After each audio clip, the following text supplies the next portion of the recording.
Okay, in example 2, here's another long division, and instead of writing this one all out, I decided just to show you guys the solution because it's pretty much the same as example 1, but I want to show you how you come up with a different solution and how you'd actually write it in the mixed number form and the improper form. So same thing we did before. I have my divisor, and I'm dividing that into my dividend, and I'll come up with my quotient, which is up here on the top. Dividing by 2x squared minus x plus 1.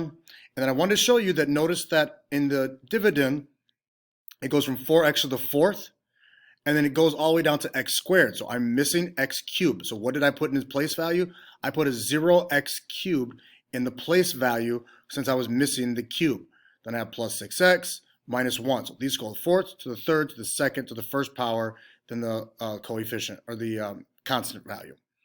So I figured out what multiplies to 2x squared. I said 2x squared will multiply to 2x squared to give me 4x to the fourth.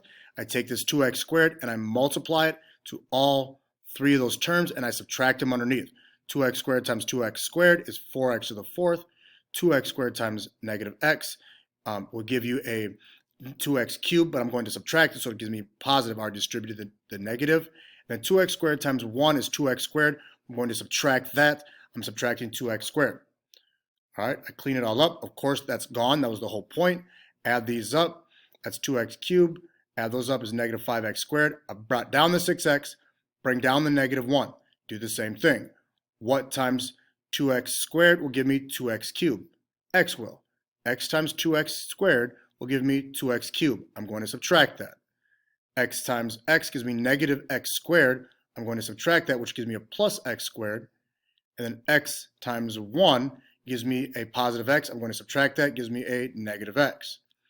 Doing the same thing, gone. Add those up, negative 4x. Subtract 5x, bring down the 1. Same process. What times 2x squared will give me negative 4x squared? It'd be a negative 2. Distribute that to all three of them. That's what I get here in blue. Subtract them. Then I get a remainder of 3x plus 1. Now, since I can't multiply 2x squared by anything to get myself 3x, I know that this is my final remainder. All right, here's the mixed number form. All right, since now this is now it's not just a constant, it's a binomial. Let's take a look at how you write the mixed number form.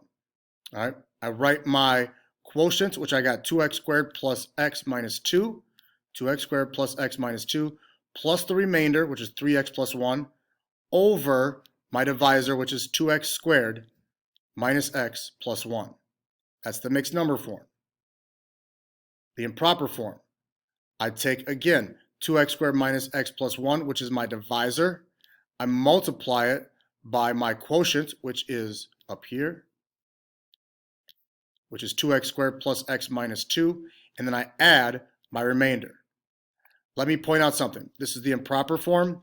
If I were to distribute this, or we'd call it FOIL, but there's 3 terms in each. If I were to distribute combined like terms of all this, I would actually get back to the original where I started, the dividend.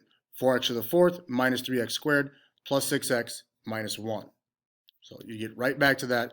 If you distribute combined like terms, you get right back to where you started. In the next videos, we'll go over synthetic, but that is it for long division. Let us know if you have questions.